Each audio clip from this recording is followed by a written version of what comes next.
दोस्तों बहुत बहुत स्वागत करता हूं आप सभी का। क्या कभी आपने लोकतंत्र के चौथे स्तंभ को चुनाव आयोग के खिलाफ बोलते हुए सुना है? क्या कभी आपने सत्ताधारी पार्टी को चुनाव आयोग की कार्यशैली पर सवाल उठाते हुए सुना है? अब बड़ा सवाल ये खड़ा हो रहा है कि चुनाव आयोग किसके निशाने पर है? चुनाव आयोग पर सबसे ज़्यादा सवाल कौन खड़ा करता है? चुनाव आयोग की निष्पक्षता पर प्रश्न कौन उठाता है? जनता उठाती है और विपक्ष के तमाम नेता उठाते हैं, क्योंकि चुनाव आयोग की जो कार्यशैली है इस समय संदिग्ध है, सवालों के घेरे में है। चुनाव आयोग किसी भी सवाल का जवाब नहीं दे रहा है। जब भी कोई सवाल पूछो, कोई जानकारी मांगो, मुलाकात करने के लिए वक्त मांगो, तो वो क्या करता है? धमकी देना शुरू कर देता है। लेकिन इन सब के बीच दोस्तों, दिल्ली से एक ऐसी खबर निकल कर आ रही है जिसने देश की जनता को हैरान कर दिया है।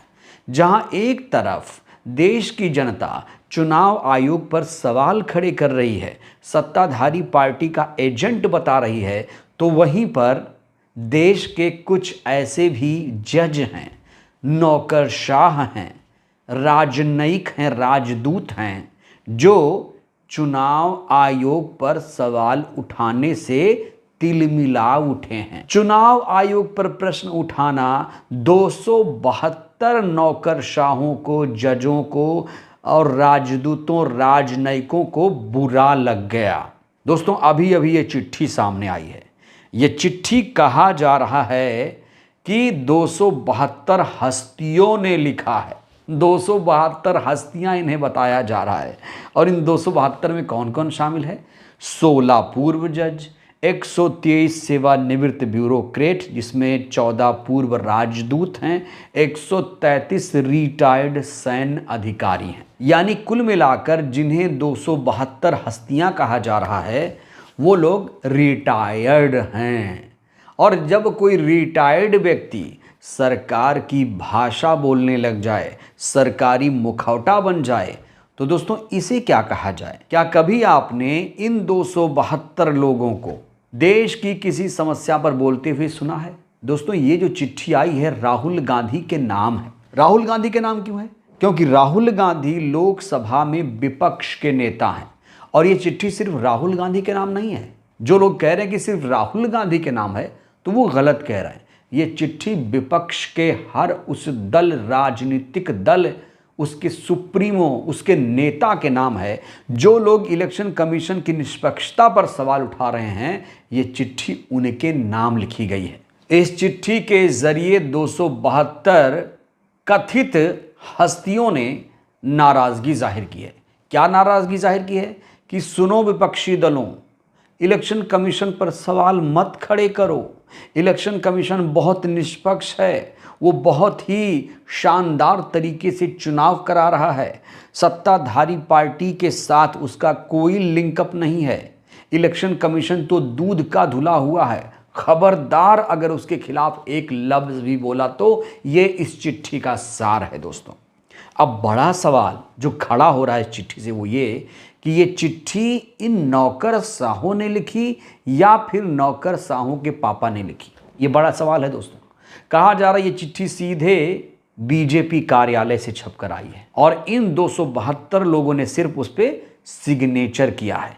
क्योंकि जो भाषा शैली है इस चिट्ठी की, कहा जा रहा है बीजेपी ने ये चिट्ठी लिखवा दी है, छपवा दी है। उसके बाद इन 272 लोगों को मुखौटा बना दिया गया है कि देखो देखो इलेक्शन कमीशन पर विपक्ष सवाल खड़े कर रहा है। 272 हस्तियां कह रही हैं इलेक्शन कमीशन तो दूध का धुला हुआ है, वो तो निष्पक्ष है। तो फिर देखो विपक्ष के तमाम नेता गलत हैं, राहुल गांधी गलत हैं, अखिलेश यादव गलत हैं, मायावती गलत हैं, उद्धव ठाकरे गलत हैं, ममता बनर्जी गलत हैं, तेजस्वी यादव गलत हैं, सब गलत हैं, बाकी सिर्फ बीजेपी सही है।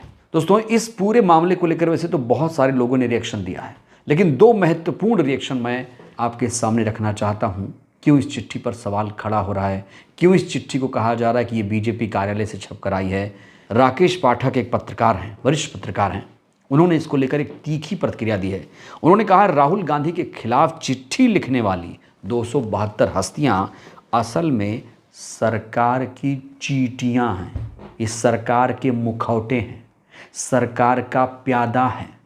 ये जो चिट्ठी है ये सरकारी चिट्ठी है, इनका सिर्फ दस्तखत है। हो सकता है पर्दे के पीछे कोई डीलिंग हुई हो कि जाओ तुम लोग थोड़ा बैटिंग करो हमारे लिए, चुनाव आयोग बड़ा कमज़ोर हो रहा है, ज्ञानेश गुप्ता इस समय ढीले पड़ गए हैं, ज्ञानेश गुप्ता के खिलाफ महाभियोग की कार्रवाई शुरू होने वाली है, ज्ञानेश गुप्ता को बचाओ, जल्दी बचाओ। वहीं इस पूरे मामले को लेकर वरिष्ठ पत्रकार संपादक विनोद शर्मा जी ने भी एक त्वरित रिएक्शन दिया है। लिखा है उन्होंने, ये हस्तियां नहीं इंसानियत की अस्थियां हैं। हस्तियां नहीं हैं, अस्थियां हैं, इंसानियत की अस्थियां। सोचिए दोस्तों, इस छोटी सी लाइन में कितनी बड़ी बात कह दी है विनोद शर्मा जी ने। विनोद शर्मा जी हों या राकेश पाठक जी हों, ये लोकतंत्र के प्रहरी माने जाएंगे। कोई कैसा भी हो, जो भी इस समय सरकार के लिए बैटिंग कर रहा है, वो लोकतंत्र का प्रहरी तो नहीं माना जाएगा। लोकतंत्र का सच्चा प्रहरी वही है जो सरकार से आंखों में आंखें डाल के सवाल करे। गोदी मीडिया की तरह नहीं कि अपने पापा को बचाने के लिए मैदान में उतर आए। और ये जो 272 लोग हैं जिन्होंने कभी बेरोजगारी, महंगाई, गरीबी, भ्रष्टाचार पर सवाल नहीं खड़े किया, आज ये सरकार के लिए बैटिंग कर रहे हैं। सरकार का मुखौटा बन के राहुल गांधी के खिलाफ चिट्ठी लिख रहे हैं, विपक्ष के नेताओं को बदनाम कर रहे हैं, कह रहे हैं कि संवैधानिक संस्थाओं को बदनाम करना बंद करो। संवैधानिक संस्थाएं, ईडी किस तरीके से काम कर रही है, सीबीआई संवैधानिक संस्था है, किस तरीके से काम कर रही है, इलेक्शन कमीशन संवैधानिक संस्था है, किस तरीके से काम कर रहा है। इन 272 अधिकारियों को मिर्ची आखिर क्यों लग गई है? जब विपक्ष के नेता कोई सवाल खड़े करते हैं तो इन 272 लोगों को मिर्ची क्यों लगी है? दोस्तों, कहा जा रहा है इनको कुछ मिलने वाला है। ये पहले तो मलाई खा रहे थे, जब पद मिल रहा था तब मलाई खा रहे थे, अब इनके हाथ कुछ नहीं है, रिटायर होकर घर बैठे हैं, खलिहर हो चुके हैं, तो सोच रहे हैं लाओ लगे हाथ कुछ और भी झटक लिया जाए। सरकार तो देने के लिए बैठी है, सरकार के पास इतना पैसा है, सरकार के पास तो करोड़ों की संपत्ति है। बिहार में आपने देखा महिलाओं को 10,000 रुपये बांट दिए गए और नतीजे भी पक्ष में आ गए। बिहार में ऐसे नतीजे आए दोस्तों जो कोई उम्मीद नहीं कर रहा था, एग्जिट पोल भी उतना नहीं आंकड़ा दे रहा था, और बिहार में 200 सीटें आ जाती हैं एनडीए की। कोई भी उस नतीजे को पचा नहीं पा रहा है। और बिहार चुनाव को लेकर, नतीजों को लेकर आपने देखा होगा कि कितनी धांधली की खबरें सामने आई हैं, बहुत धांधली की खबरें। लेकिन मजाल हो चुनाव आयोग ने किसी भी सवाल का जवाब दिया हो, नहीं दे रहा है दोस्तों सवाल का जवाब। इसीलिए कहा जा रहा है विपक्ष के तमाम नेता एकजुट हैं, अब वो चुनाव के खिलाफ महाभियोग लाएंगे। बड़ा सवाल ये है कि क्या सिर्फ विपक्ष नेता आरोप ही लगाते रहेंगे या फिर चुनाव के खिलाफ सड़क पर भी उतरेंगे? सिर्फ एक पार्टी नहीं है कि कांग्रेस पार्टी उतर गई, समाजवादी पार्टी अलग से उतर गई, ऐसे कुछ नहीं होने वाला है।